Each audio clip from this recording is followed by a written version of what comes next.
So accountability, Welcome back. welcome back. Welcome back. It's nice to have a Raymond available to speak. You guys did a great job.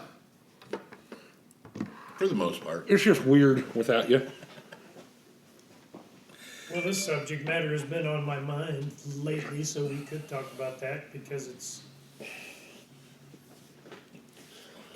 for me, as a manager, it doesn't come naturally. So I think that's what. Meanness or accountability? Well, accountability is viewed as meanness to those that don't like it because it forces an action. So it is viewed, just telling the truth now is viewed as meanness sometimes. Yeah. That's the conundrum. It's not a conundrum, that's just society has become pussies, for lack of a better word. Can I say that on? Well, you can say say that whatever on you want on this. Am I wrong about this? I mean, basically, people just get hurt if you tell them there's two genders. Their feelings get hurt. If you tell them anything, their feelings get hurt. The truth is, if your production isn't where you want it to be, whose fault is it? Yours. Yours as in the manager? No, yours. Yeah. It is. I will take ownership for my team because either I've not trained them or held them accountable. But if they're making the calls and they're not producing, then they need some training on the call. But you and I both know just the activity will breed some result. So the accountability level has to be there for the activity. The manager has to analyze that and decide, is there a performance issue or is it the activity issue or is it a talent issue? And then answer that. Well, that's true. And I think one of the things that you're saying is probably an inherent premise on any business. If a employee is not performing, and I did a whole other podcast about this that requires opportunity, education, and experience to be successful. So if they're not getting the opportunity, i.e. they're not doing the activity, that's one separate problem as opposed to they're doing the activity but they're not able to complete, therefore they don't have the education, and that's where the accountability portion would come in. When I was young, I'll tell a short story if you guys don't object. When I was working in the bank and I was young and working my way up, I would be told, okay, make 50 calls this week, and I would make 50 calls. I was told to set 5 appointments, I would set 5 appointments. And I had a manager one time. Would you make 5 appointments with 50 calls? Did you do it? Could you do it? Yeah. I don't mean to cut your story off, sorry. but that's what I'm talking about.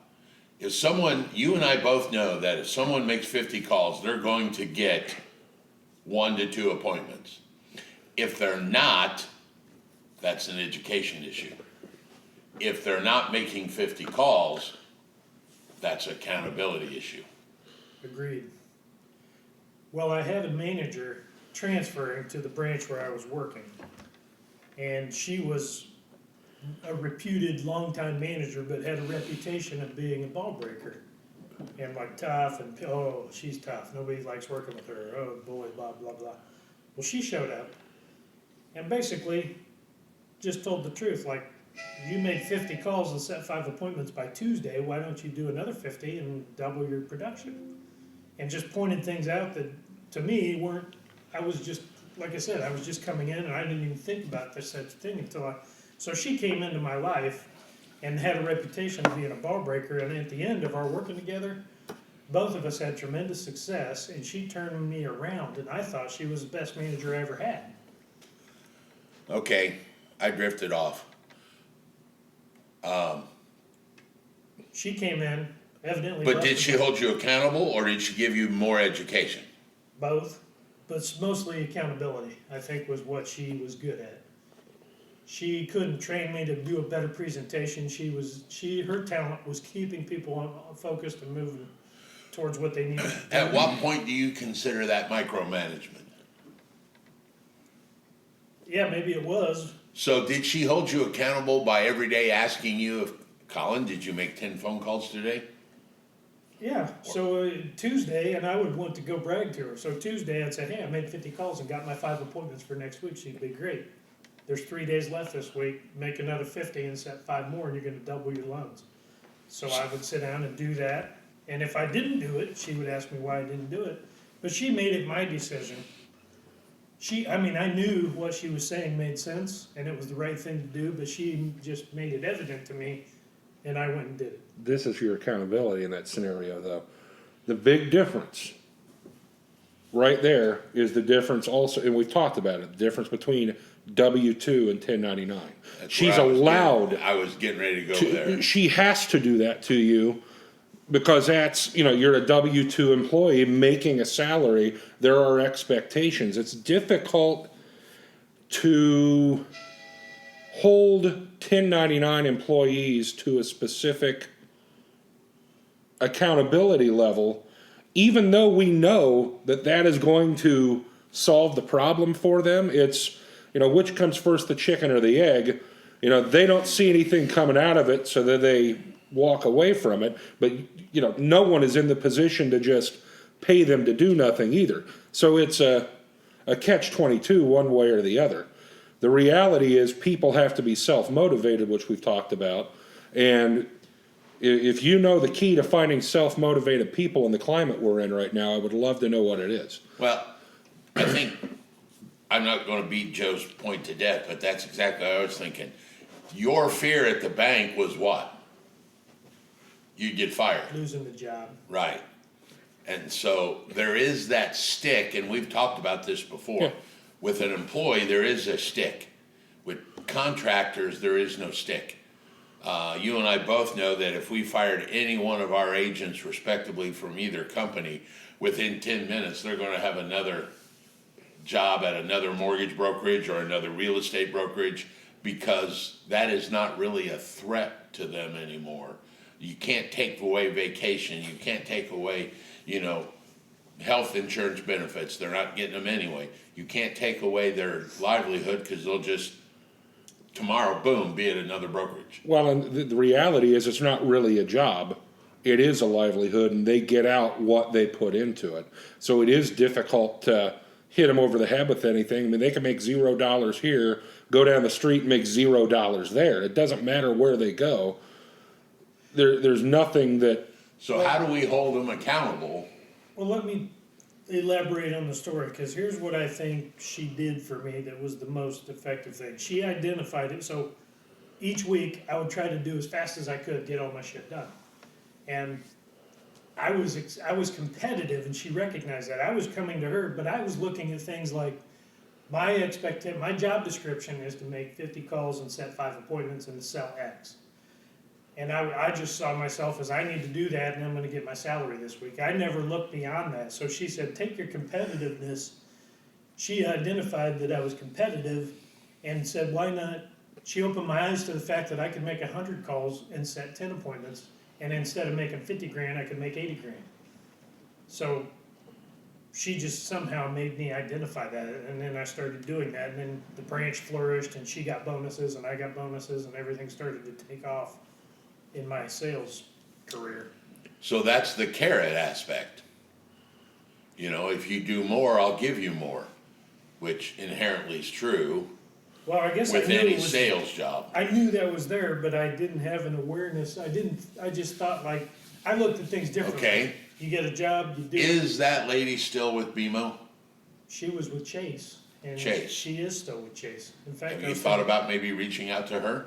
I saw her about 2 months ago at Kohl's, and I actually gave her a hug and thanked her for what she did for me. Well, is there a chance that she might be agreeable to some outside either consulting with you or asking her, is there a trick to help you as a manager now? I think she would help me if I called her for no. She's about to retire. She's been with Chase for 40, almost 50 years. She started. We don't really have to reinvent a book if somebody already knows how to do that motivational aspect, and that's true with anything. You and I both know when I learned to shoot pool, I had a great teacher, and then I became the teacher, and so down the line. But I wasn't a pool shooter. I needed someone. Well, what And I by the find- way, for the record, I eventually became a professional pool shooter. What I find interesting is the fact that she had a bad reputation amongst Chase employees as being a ball breaker and being disliked and tough. And I think 80% of the people suck and felt that way because they didn't want her to come in and make them accountable. So she fired people. She did fire people. All right, so let's talk about the second part of accountability. Yeah. The consequence, No. It's not what I want to talk about. taking action. Yeah. Of the three people sitting at the table, which one of us is too nice? But I will also say, if you set out specific parameters around your accountability and what it's going to mean, it takes the reason for you to have to be nice or mean out of it. Oh, Like if people know from the beginning, I if you entirely don't agree. hit this, or this, you're gone. It's irrelevant whether you're nice or not. Well- you don't have to change the stripes. I will tell you that there are two concepts to being nice. The concept of, are you really nice or are you really strict? Because in the corporate world, we had that. You know, one of my plants was a stamping plant. Yep. They had to make so many molds stamped, boom, boom, boom, boom. It was set out before in that employee handbook. Every time they fired somebody because they were too slow, company was still an asshole. Well, I mean, so even when you set it out, it's still going to look like Collin's the bad guy. yes. But he's really not, because exactly what you're saying. Dude, when you hired in, I told you you had to do this. You didn't do this, so it's not my fault. I'm just following what I told you we were going to do, and now you're unemployed. Mm-hmm. But when that person walks out the door, Collin's a ball breaker and an asshole. Well, Because that's their perception, I guess is what I'm saying. I think looking back, I talked to a number of successful people through Chase that worked with her, and the successful people loved her. Yeah, well, it's because they were doing what she said to do. And they met were her wired requirement. for success to begin And with. someday, those people, you know, I was young and cocky, and I could have gone the other way too, and thought, oh, I'll do my script my way, and it'll work better. And you know, I could have done things my own way, but I changed. But here's the thing. I don't know that you changed. That is who you are. When you see a way that is going to lead to success, you take that way. You saw that. You were wired to see that and thrive with that from the beginning. There are people that are just genuinely not wired that way. And I would say sometimes you are being nicer by cutting them loose and saying you can't handle this than you are by coddling and hoping that they get better and making them think they're going to become something that they never will become. Well, that's a weakness. That's worse than That's a firing them. weakness for me, is how long to give them to come to the light. I probably wait too long, because I mean, I get the feelings, and you and I talk privately many times about personnel and things like that, where I'm like, oh, I don't know about this. Yeah. But taking that. But to date, you haven't cut one of them loose yet. Because you're too nice. Guilty. Damn it! Quit being too nice. Well, that's my goal this year, is to mean myself up. Well, I don't- we're throwing around terms like nice and mean. You know, you don't have a mean bone in your body, and that is what makes you an endearing person. You know, there's nothing wrong with not being mean, but you've got to protect you. You've got to protect them in the long run too. And the company. I mean it, Yeah. and that's why I come back to accountability. Whether they like me or not, I think they will appreciate if I do. Well, I mean, Joe's got a point. You and I both know in the last 3 or 4 years, the market has been so good in the real estate world. There are many, many people that got into the business that were quote unquote successful, and they believed it was their ability, and it was not. They were riding a tidal wave, and anybody could have done it. Now that it's becoming tougher, you're seeing people drop out, and because they probably can't hack this job. And I think that's probably what we're talking about. You know, get into real estate, get your license, work 10 hours a week and make an extra $100,000 a year. Might have been true 2 years ago. Yeah, for a year. Now it's not. Yeah. We got to go back to doing things like open houses and properly pricing property and learning to negotiate. And all those ones that were not capable of doing that are now going to be out. Yep. And I think the same's true with your industry. Oh, for sure. I mean, because for every house we sold, there was a mortgage to some extent. So, I mean, you guys were riding the same tidal wave we were riding. Here's a different perspective for you. So if we skip over the people that are on your team and you go to the people that you're trying to serve. So you have someone that's coming to you for a mortgage. I would submit sometimes we would end up doing them a disservice by putting with someone that doesn't know what they're doing, and then you have to do it through them anyway. So you're adding all of this extra stuff because they don't know what's going on, and it diffuses things between you and end client anyway. So if we're here for the end client, if the people in between aren't fully a conduit of you, they're just not that helpful. You don't know how many times in the last year I've heard Collin say, well, I'll just do it. In which case, I mean, then it becomes Collin's charity company, and and that's not fair to you either.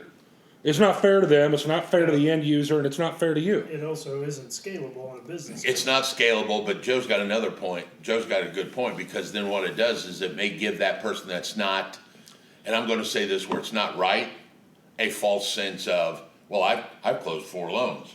When really Collin did all the work behind the scenes and negotiated with the underwriters and talked to the, so in essence, you've also perpetuated somebody that maybe shouldn't be in the business to stay in the business. And if you're doing that anyway, and you tick them off because you tell them that you can't work with them anymore, it doesn't matter because the end user is still coming to you.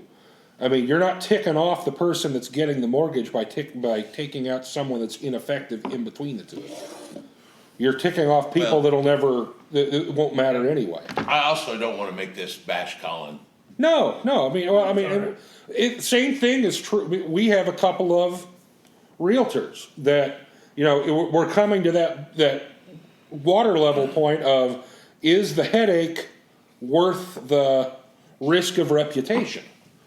When they're all making money, it's worth the risk, but. So let's talk about one other thing with accountability. And Collin and I have talked privately about this.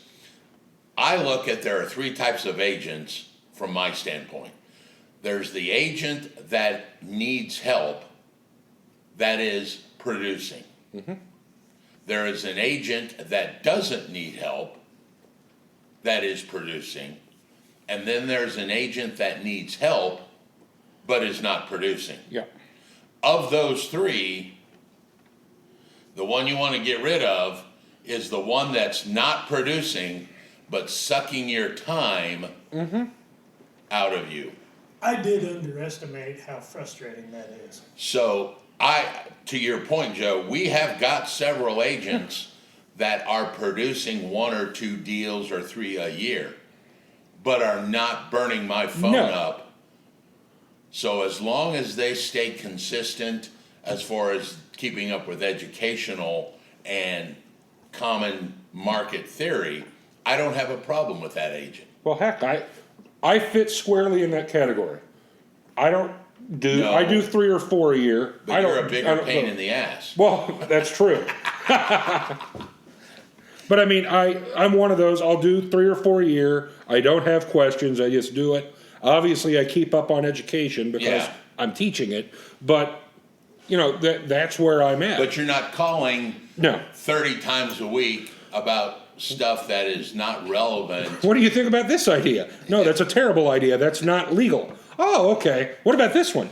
So, still not legal. I think even the accountability process, Collin, you might want to look at is some of the agents, and I know all your agents intimately, not biblically, but intimately, that there are probably, I would say, 2, maybe 3, that are a time suck, but not producing.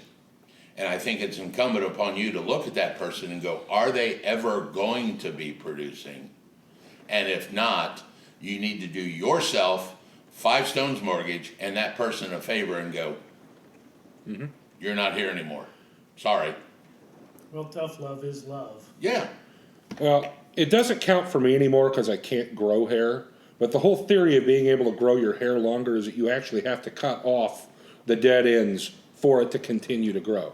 Sometimes you need to shear some things off within the company so it can Well, I mean, continue to grow. You're right, automatically right away. I bet you could gain 5 to 7 hours a week just by getting rid of one of your MLOs that I know who I'm talking about out of the gate. Not producing, but yet costing you 5 hours of time that you could be producing with a new kid that is hungry and is a producer, and take that 5 hours and educate him so that he's good. Mm-hmm. Yeah. Well, Or she's good. time is a valuable resource. It's the only one you're never going to get back. Yep.